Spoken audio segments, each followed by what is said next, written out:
Hello again. Today it will be about taking control of your cash flows. Why do you need to do that? It's a really simple reason. The value of your company is totally dependent on the future cash flows that are discounted into present value. So your value is not about what you have been doing last year or 5 years ago. It's all about what you are going to do and what you are going to earn the next years.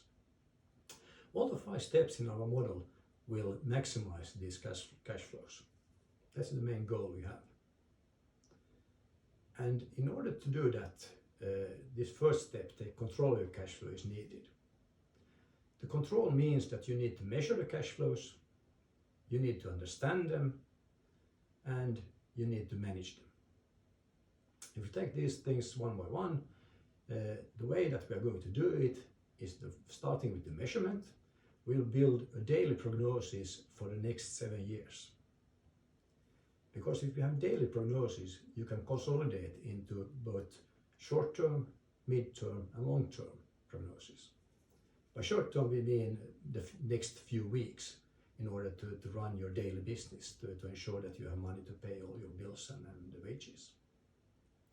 The mid-term, that is usually the budgeting period or the next 12 months in order to plan for your business and check that everything is going in the way that you intend it to go.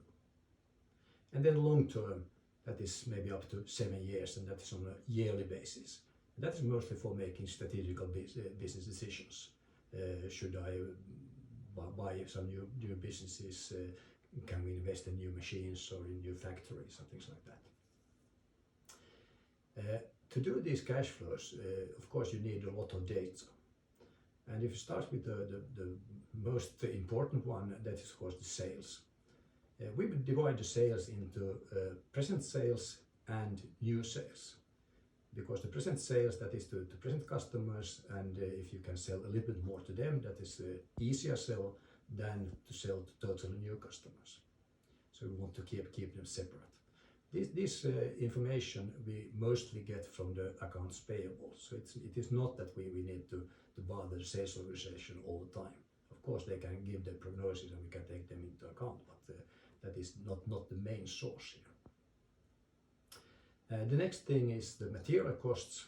At least if you produce something, this is maybe the biggest cost you have, and the material cost we mostly get from the account payable. Because we take it row by row, so we can see who else you've been buying from and how much did it cost. Then we have the payroll. That needs to be divided into blue collar and white collar, because blue collar, at least it should be a little bit more variable, as the white collar usually is quite fixed. And they also go to different places in your profit and loss account. Then we need all the investments that you are running now, and all the investments that you are planning, and maybe also those that you need in a few years' time. After that we have the financing of the business. How did you finance it? What equity do you have? What loans do you have from banks and other sources? Do you use leasing?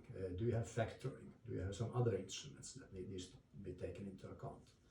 And do you have some financing sources that you can draw from? All this is needed to do the model.